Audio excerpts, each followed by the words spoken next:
por distraernos en cosas que no edifican en nuestra vida para nada bueno. Porque verdaderamente hoy en día tenemos a la orden del día la tecnología, que nos presta tantas cosas en las cuales pasamos el tiempo allí. Y nos desenfocamos en lo que verdaderamente deberíamos estar enfocados. ¿Sí?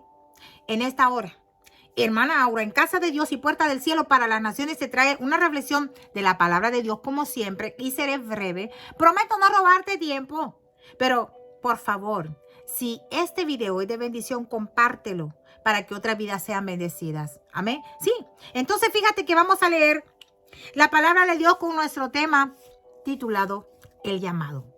El llamado. Sí. Y nuestra reflexión bíblica la traemos en el Evangelio de Mateo capítulo 4 y vamos a leer de los versos 12 al 20. ¿Qué te parece?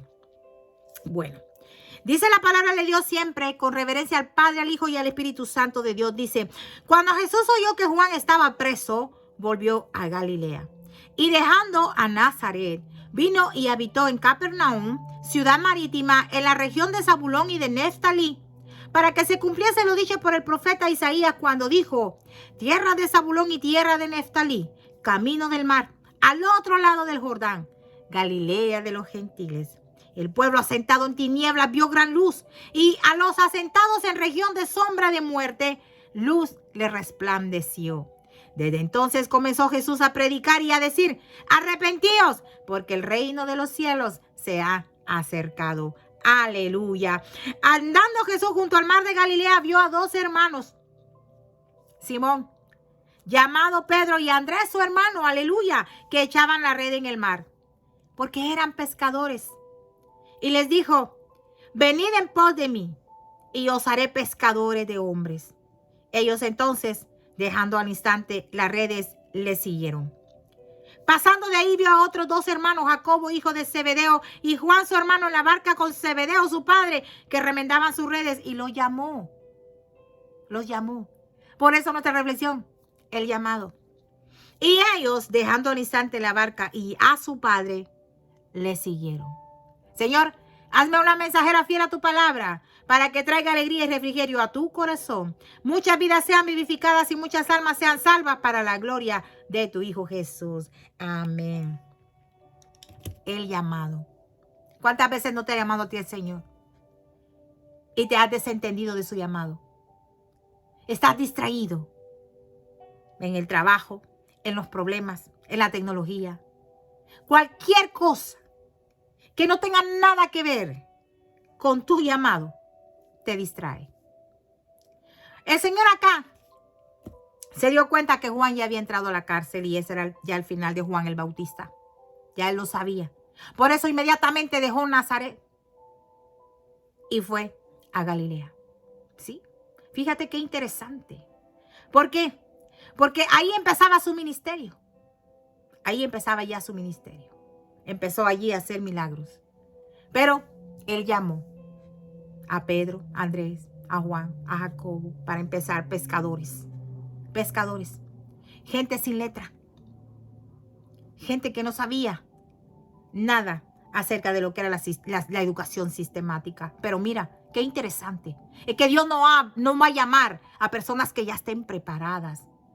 Él no va a llamar a personas que tengan un título grande en la universidad. El Señor al que llama lo prepara. ¿Qué te parece? Sí. Por eso no pierdas el enfoque de tu llamado. El llamado, nuestra reflexión. Porque Dios llamó a pescadores. Fíjate que los pescadores tienen una característica muy importante. Esas características eran que ellos eran personas confiables, fuertes, resistentes y cooperativos. Pero yo le puedo añadir una más, pacientes.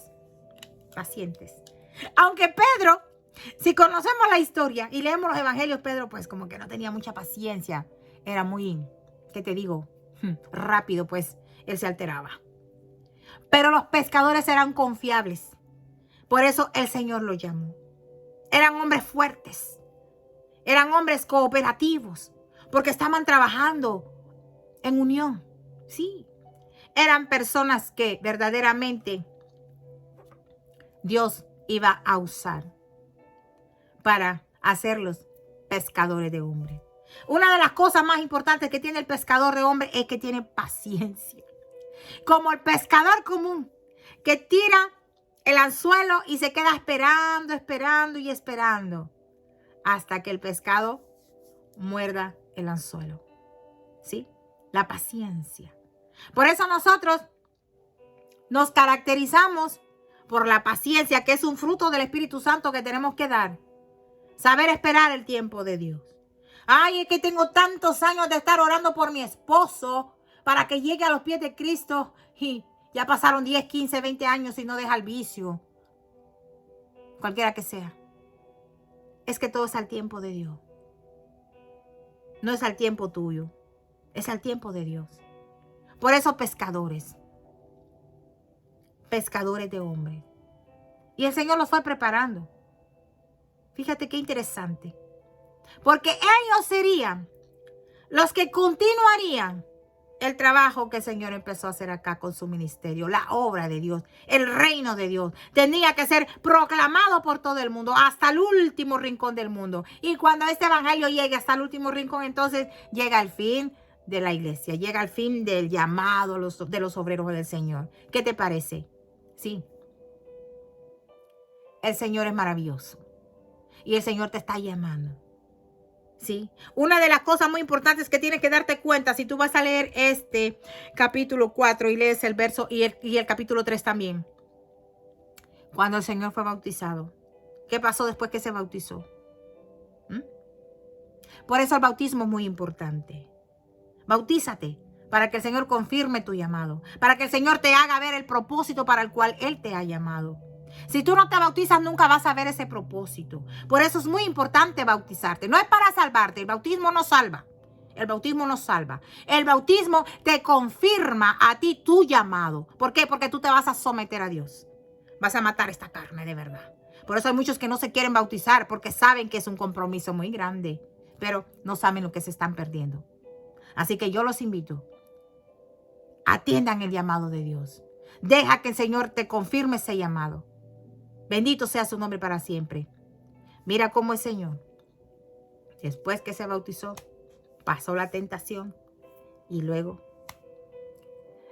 imagínate, qué interesante, ir a liberar a los cautivos. Porque ahí es donde empezó su ministerio en Galilea. A sanar enfermos. Y puedes leer lo demás. Todos los milagros que él empezó a hacer ahí. Después de haberse bautizado. Pasar el proceso de los 40 días de ayuno. Fíjate qué interesante. Y pasar esa tentación. Y ahora el Señor, a usarlo. Deja que el Señor te use. Deja que el Señor confirme tu llamado. No te quedes así. Si tienes 5, 10, 15 años de estarte congregando y no te has bautizado, te has perdido de mucho. Pero nunca es tarde, ¿eh? Nunca es tarde. Bautízate para que el Señor confirme tu llamado. Esa es la reflexión, el llamado. No lo dejes ir, ¿sí? Así que esto es lo que te dice acá, hermana Aura, en Casa de Dios y Puerta del Cielo para las naciones. Ya sabes, se te ama y será hasta la próxima. Si es de bendición, compártelo, ¿sí? Paz de Cristo.